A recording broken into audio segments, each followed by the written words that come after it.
بسم اللہ الرحمن الرحیم حامدا و مصلیہ اما بعد۔ عزیز طلبہ، گزشتہ سبق کے اندر ہم نے تانیث بالتا، تانیث مانوی، تانیث بالالف مکسورہ، تانیث بالالف ممدودہ ان کی تفصیل پڑھی اور یہ جانا کہ تانیث بالتا غیر منصرف کا سبب کب بنے گی، تانیث مانوی کب سبب بنے گی، اور تانیث بالالف مکسورہ اور تانیث بالالف ممدودہ جو ہیں یہ دو سببوں کے قائم مقام ہیں۔ اب ہم اسباب منع صرف میں سے چوتھا سبب معرفہ، اس کی تفصیل پڑھتے ہیں۔ مصنف نے فرمایا اما المعرفۃ فلا يعتبر في منع الصرف منها الا العلمیۃ وتجتمع مع غیر الوصف۔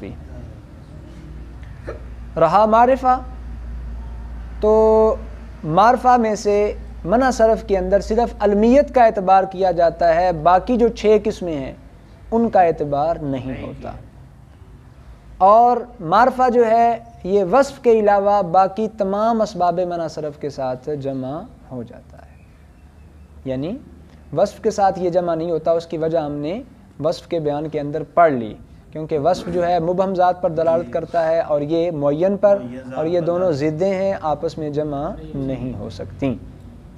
چونکہ آپ نے معرفہ کے بارے میں تفصیل پڑھی ہوئی ہے کہ معرفہ کی کتنی قسمیں ہیں؟ 7۔ کتنی قسمیں ہیں؟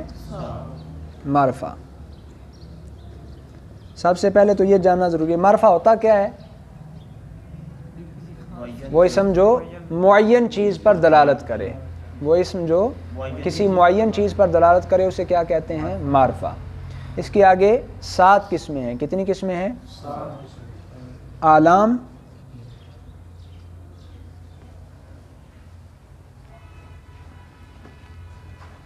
مضمرات،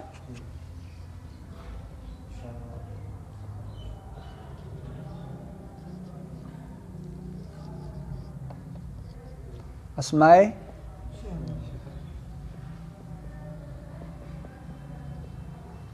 اسماء موصولہ،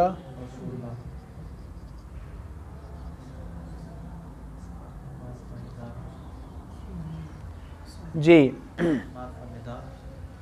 معرفہ معرف باللام،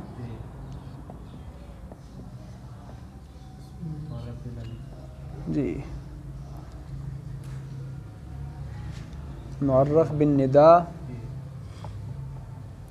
اور 7ویں قسم اس کو چھوڑ کر پہلی 5 قسموں میں سے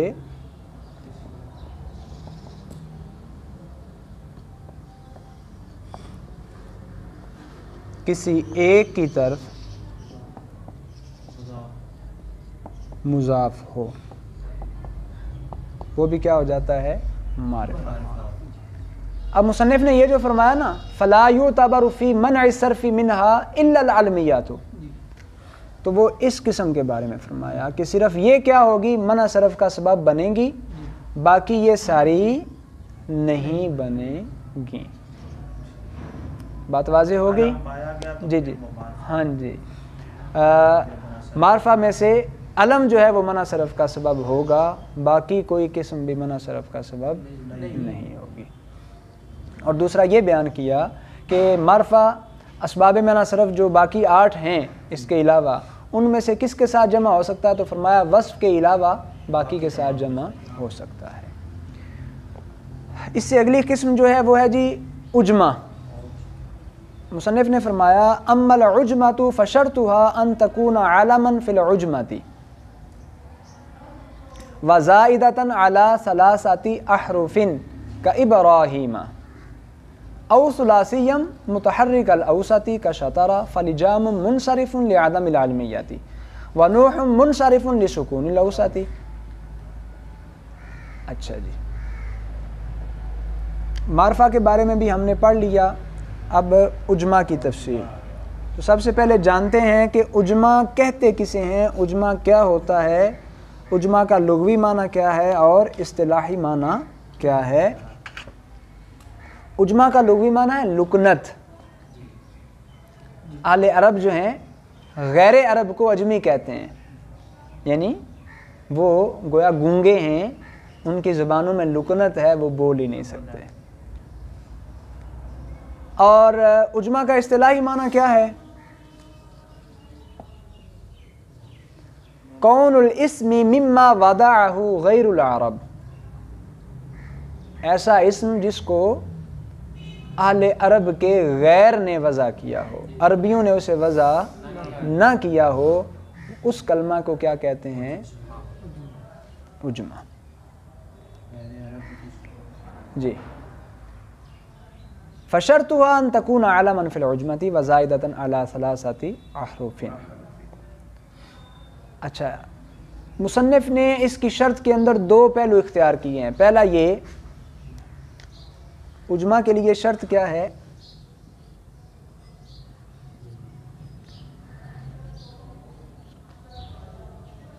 علم ہو، کس زبان میں؟ عجمی زبان کے اندر۔ اور دوسری کیا شرط ہے؟ 3 حروف سے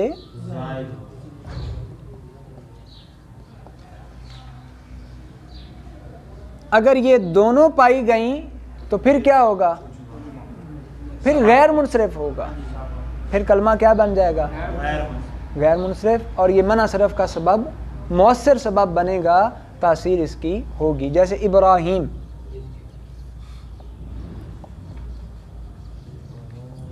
اب یہ عجمی زبان میں علم بھی ہے، عجمی میں علم بھی ہے اور 3 حروف سے زائد بھی ہے، تو یہ کیا ہے؟ غیر منصرف۔ دوسری صورت یہ تھی پہلی صورت۔ دوسری صورت یہ ہے کہ وہ عجمی زبان میں علم بھی ہو اور اس میں 2 شرطیں اور ہوں۔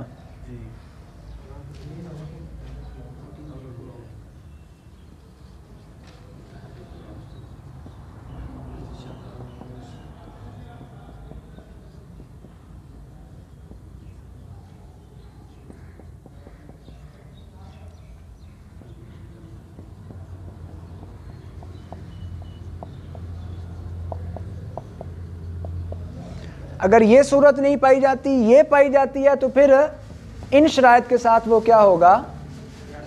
غیر منصرف ہوگا۔ علم ہو عجمی زبان میں، ثلاثی ہو اور درمیان والا حرف متحرک ہو۔ اگر یہ تینوں پائی جائیں تو پھر کلمہ کیا ہوگا؟ غیر منصرف ہوگا، ورنہ منصرف ہوگا۔ جیسے شطر ہے،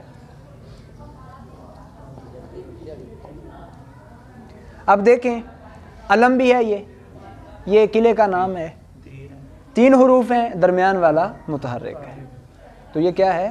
غیر منصرف۔ اب آگے چلے جائیں، لجام، لفظ ہے لجام۔ لجام یہ منصرف ہے کیونکہ علم نہیں ہے، علم نہ ہونے کی وجہ سے لجام منصرف ہے۔ اور نوح، حالانکہ یہ کیا ہے؟ عجمی ہے، ثلاثی بھی ہے، لیکن متحرک الاوسط نہ ہونے کی وجہ سے یہ کیا ہوگا؟